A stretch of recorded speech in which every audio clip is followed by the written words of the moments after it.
Well, forgive my raspy voice from a cold, but I wanted to do a podcast called Plateaus and Tipping Points. I have been walking out this journey of recovery from porn for a number of years now, and I guess I'm just always trying to figure out and explain what it looks like and feels like. And that can be helpful for guys if they've been at it for a while, but especially if they're getting started.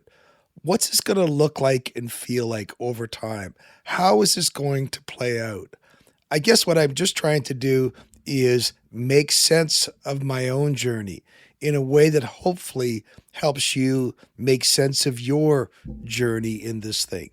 So today on Finding Traction, I introduce a brand new diagram that I think will be helpful for you, especially if you're visual, as I seek to pull apart some of my experiences in walking away from porn and towards a much better life. Welcome aboard. Guys ready?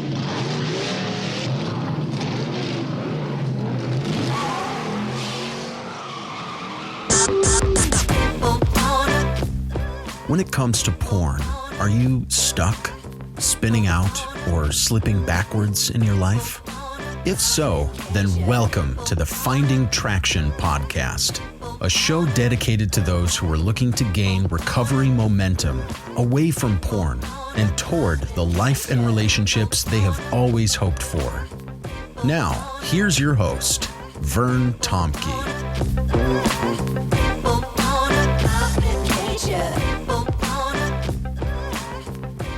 Well, guys, let me just say I had a good time recently. I drove down to Seattle to speak at a Celebrate Recovery group. And let me just say, if you are in a CR group and looking for a 25-minute talk for your group, you can find mine on YouTube. I will include the link to that YouTube CR talk. I've given it at 3 different CR groups now. And again, it's just part of this whole thing where I say I love to help guys with some insights that I have learned in my recovery journey away from porn. And the easiest way to get some resources from me is to sign up for the free Circle app. There you can get worksheets, documents, and access to the first couple weeks of the 52-week video course. And by this time, hundreds of guys have taken it. There's also information there if you want to walk with a group of guys through the course. We do that with guys. I usually lead those groups, and it's just a super helpful way to encourage guys and give them some really effective tools in what is a very difficult journey if you attempt to do it on your own. Now, talking about the Circle app, if you are going to find or fully track with today's lesson, it would be best if you could see the diagram that I'm going to be talking about that I developed for today's podcast. Fortunately, you can do that. If you go under the free resources part, you will be able to see the latest diagram. You can download it as a PDF. And it's a super helpful way for visual learners out there. So again, this is my way of making my best sense of my experience of recovery. Now, if you are driving or don't have the image in front of you, I will do my best to explain the diagram just so that you can track with me. So here we go. Think of a simple chart with 2 axes. You have a vertical and a horizontal axis. I feel like I'm teaching math here. All right. On the horizontal, the flat axis, we have time, the passage of time from left to right. Okay? On the vertical axis, you have from 0 to 100, what I'm going to call the level of dominance that your porn struggle has over your life. 0 is the bottom, 100 is the top. So early on in your addictive heyday, I am going to put the level of addiction and dominance at 90% of the way up. Now you might say, well, why not all the way? Well, There's things you did more than just looking at porn. Even in your heyday of acting out, I mean, there's times you got physically exhausted, or you may have gone a few days between sessions, or you may have had an especially bad relapse and come up with a burst of resolve for a short period of time where you push it away. But that essentially was, it still had, the vast level of dominance over your life. I put it at, let's say, 90. That's the far left, right? Now, what happens is you come to your first T, and we're going to call T a tipping point.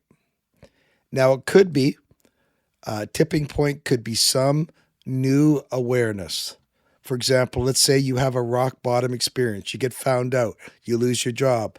Your kids discover it. Your wife discovers it. That could be a new awareness. It could be a new choice you take. Let's say you get in a group, like I'm always talking about, right? Let's say it's a new tool you try.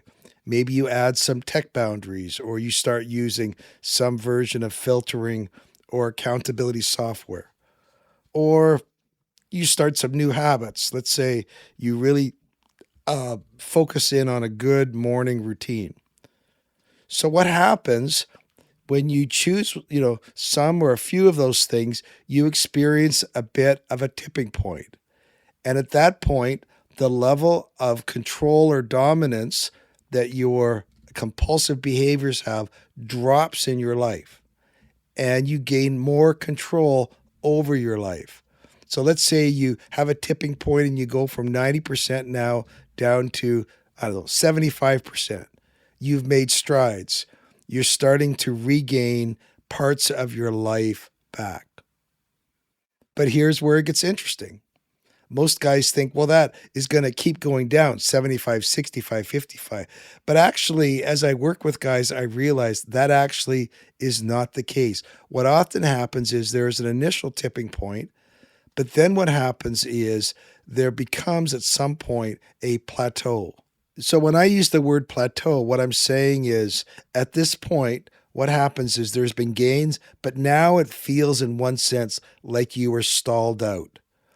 Yes, you're not as bad and you're better than you used to be, but now, like a podcast that, previous one of Are You Stalled Out? You're just going, okay, I'm better than I used to be, but I'm not making strides. It doesn't seem to be moving forward. I'm stuck in a bit of a stasis, I think it's a word, place. So what do I do? Well, this is interesting as I find that guys hit maybe a new plateau. What I begin to ask is there, for example, points of resistance that you are coming up with towards taking further steps? It could be you're going, you know what, isn't this good enough? Or, I still want some level of freedom with my tech. Or, you know what, I don't want to let those people closest to me into my struggle. There could be many and varied examples of resistance points.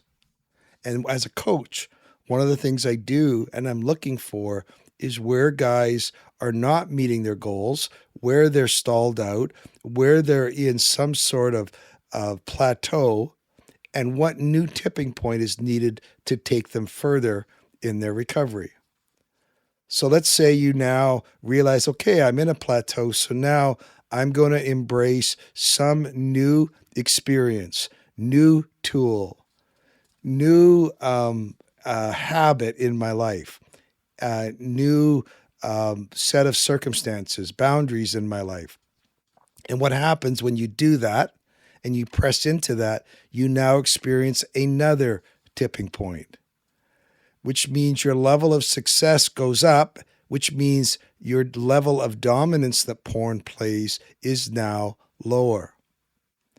Now, you still may not be where you want to ultimately be, but you can see the strides that are happening. And so you go through this, and you may find with guys, there's a few levels or a number of levels of plateaus, resistance points, and then the introduction of new insights, choices, tools, or habits that result in new tipping points. mean, that's the nice thing about, for example, the 52-week Finding Traction course.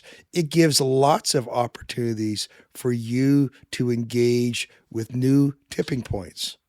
Now, when I originally did this tipping point idea, it was lesson 42 in the course called Recovery Momentum. And in that lesson, I actually just spoke about one tipping point in our recovery. But as I've worked with guys, I realized there can be a series of tipping points. If guys continue to press into the goals they want and don't give in to their resistance points, if they address maybe their unwillingness to press for complete freedom and they actually truly do what it takes, they can begin to see the level of dominance in porn go down and their level of freedom go up. So that line, if you can visualize it, goes down from 90% of dominance now to, let's say, at the far right, I'm going to put it at 10%. You go, 10%? Why not 0% in my life? And I get it. I left it at 10%, though, for a reason. I guess a nod to my Reform brothers that love to talk about total depravity or sin nature. For you young, restless reformers, there's always a part of us that is seeking, the flesh kind of thing. So that could be it. But a less theological explanation would simply be this. Our brain remembers. Our brain calls out to us. Hey, do you remember this? That felt good. Do you remember when you used to? I actually call it my itty bitty, you-know-what committee. And in the early days, it felt like there was a backdoor committee of 4 or 5 guys putting their heads together, and they would come up with new ideas for acting out. They would write it on a piece of paper, hand it to a runner, and send it out. Hey, see if Vern wants this one. See if Vern wants this one. Vern looks at it, sometimes takes it and adopts it and follows it. Other times he crumples it up. But the runner goes back and they go, okay. And they come up with a new idea. And in the early days, that committee was active 24/7, it seemed like. Now, that committee seems to meet less often. And it doesn't have the same volume in my life. And that's good news, right? And so it reminds me, I used to visit my brother. He used to live near a freeway. And when there was rush hour, it was quite loud, the sounds off the freeway. But normally, late at night, you could hardly hear the freeway. And I think the encouraging note is, you know what? That can become the state of our lives. And as you all know the saying I've said many times, no matter how far down the road you get, the ditch is still the same way away. So that's why I don't put it at 0. Anyways, I hope that diagram is helpful for you. If you're not on Circle, please get on it. It's free to join, and you can just use your initials. Have some privacy there, and just a chance to download some great information. That's kind of my latest ruminations with a very raspy voice. Hopefully that helps. We'll see you next time.